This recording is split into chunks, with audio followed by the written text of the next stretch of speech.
बिस्मिल्लाहिर्रहमानिर्रहीम। अस्सलाम वालेकुम जी।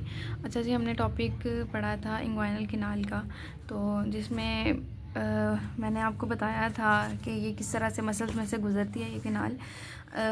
मुझे लगा कि शायद उसमें थोड़ी सी और डिटेल बतानी चाहिए ताकि आप लोगों को थोड़ा सा जो है ना वो क्लियर हो जाए टॉपिक। तो इसके लिए ये एक डायग्राम मैंने बनाई है। अच्छा जी, इंग्वाइनल कैनाल क्या है? इंटरमस्कुलर कैनाल है, जैसा कि कल भी बताया था मैंने। मसल्स के अंदर से एक कैनाल गुजरी होती है।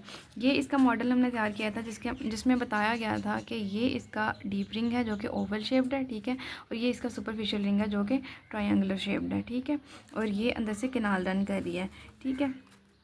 कहाँ से लेके ये फेशियल ट्रांसवर्सालिस से लेके एक्सटर्नल ऑब्लिक एपोन्यूरोसिस तक ये कैनाल रन करती है एंटीरियर एब्डोमिनल वॉल में।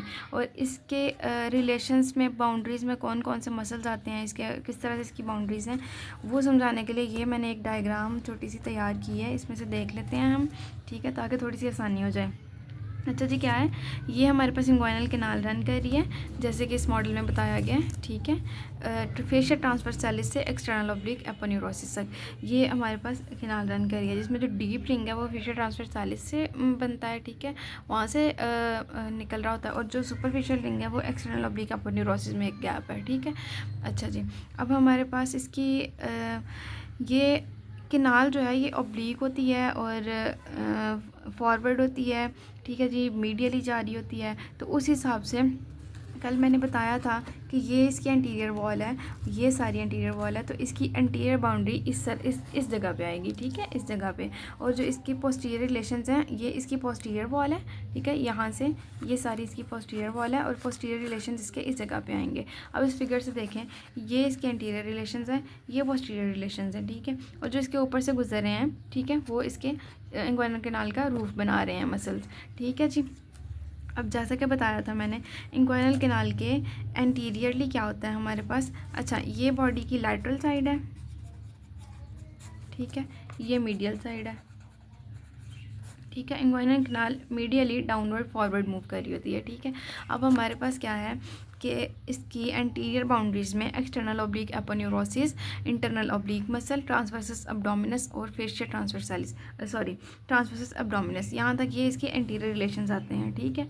अच्छा जी, यही ट्रांसवर्सस एब्डोमिनस और इंटरनल ऑब्लिक किस तरह से इसके पोस्टीरियरली भी जाते हैं और इसका रूफ भी बनाते हैं, ये दिखाने के लिए ये डायग्राम बनाई थी।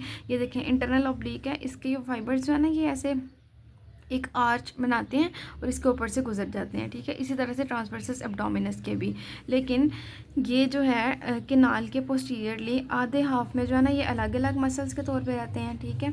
ये इंटरनल ऑब्लिक है और ये ट्रांसवर्सस एब्डोमिनस है, ठीक है, लेकिन बाकी के हाफ में ये दोनों मिलके कॉन्जॉइंट टेंडन बना देते हैं, ठीक है। और इसलिए इसके पोस्टीरियर रिलेशनशिप में क्या आता है हमारे पास, इंटरनल ऑब्लिक और ट्रांसवर्सस एब्डोमिनस के सेपरेट फाइबर्स भी आते हैं और दोनों इनके फाइबर्स मिलके कॉन्जॉइंट टेंडन बना रहे होते हैं, वो भी आ जाता है। उसके अलावा पोस्टीरियरली रेक्टस एब्डोमिनस भी थोड़ा सा होता है और थोड़ा सा पैरामिडालिस मसल भी आ जाता है, ठीक है जी। ये थी इसकी पोस्टीरियर रिलेशनशिप।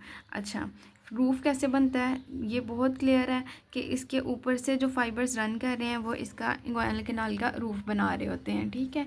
अच्छा, इन मसल्स के हम एक दफ़ा देख लेते हैं, इन बाउंड्रीज़ को हम एक दफ़ा देख लेते हैं। ये देखें, anteriorly external oblique, internal oblique और ट्रांसवर्सस एब्डोमिनस आ जाता है और रूफ बनता है arched fibres of internal oblique and transversus abdominis, ठीक है। पोस्टीरियरली हमारे पास कंजाइन टेंडन आ जाता है, ठीक है, फेशियल ट्रांसवर्सालिस आ जाता है, ठीक है, और उसके अलावा इंग्वाइनल लिगामेंट जो है ना ऐसे रिफ्लेक्ट होके वो भी पोस्टीरियरली प्रेजेंट कर रहा होता है। और इसका जो फ्लोर है वो टोटली इंग्वाइनल लिगामेंट से और साथ में लैक्यूनार लिगामेंट से बनता है, ठीक है। ये थी इसकी बाउंड्रीज़। बुक पे जो डायग्राम दी हुई है उससे आप लोगों को समझाने की कोशिश करते हैं। अच्छा भाई, मुझे ये डायग्राम कभी भी खुद समझ नहीं आई थी जब तक मैंने इस टॉपिक को अब ये सही से पढ़ा है, फिर मुझे समझ आई है कि ये हमारे पास फेशियल ट्रांसवर्सालिस है, ठीक है, और यहाँ से जो है ना ये इसका डीप रिंग होता है ओवल शेप, ठीक है, और ये किनाल ऐसे ये मसल्स हैं, इन मसल्स में से रन करती हुई इंग्वाइनल किनाल इस तरह एक्सटर्नल ऑब्लिक एपोन्यूरोसिस से आगे जो है ना वो निकलती है, ठीक है, और ये इसका सुपरफिशियल रिंग है, ट्रायंगुलर शेप्ड होता है। अब देखें, जो जो मसल्स यहाँ पे आ रहे हैं इसकी, ये एंटीरियर वॉल के सामने आ रहे हैं, ये सारे एंटीरियर बाउंड्रीज़ हैं, ये सारी पोस्टीरियर बाउंड्रीज़ हैं, और ये कुछ फाइबर्स जो ऊपर से जा रहे हैं ये हमारे पास क्या है जनाब, इसका रूफ बना रहे हैं। ठीक है, अब इंटीरियरली क्या आ जाता है, एक्सटर्नल ऑब्लिक मसल आ गया, ये इंटरनल ऑब्लिक आ गया, ट्रांसवर्सस एब्डोमिनस आ गया। यही ट्रांसवर्सस एब्डोमिनस और इंटरनल ऑब्लिक जो है ये इस तरह रूफ के ऊपर से गुजरे। ठीक है, इस कैनाल के ऊपर से गुजरे, इन्होंने रूफ बनाया। ठीक है, और पीछे जाके कुछ फाइबर्स कुछ देर के लिए ये अलग अलग रहे, फिर इनके फाइबर्स जुड़े और इन्होंने बना दिया कॉन्जाइंट टेंडन। ठीक है, और इसी तरह साथ में पीछे पैरामिडालिस और रेक्टस एब्डोमिनस आ जाता है, और इसकी पोस्टीरियर बाउंड्री में फेशिया ट्रांसवर्सालिस भी आता है। ठीक है, फेशिया ट्रांसवर्सालिस से पीछे एब्डोमिनल फैट है, और इसके अलावा पेरिटोनियम की लेयर आ जाती है।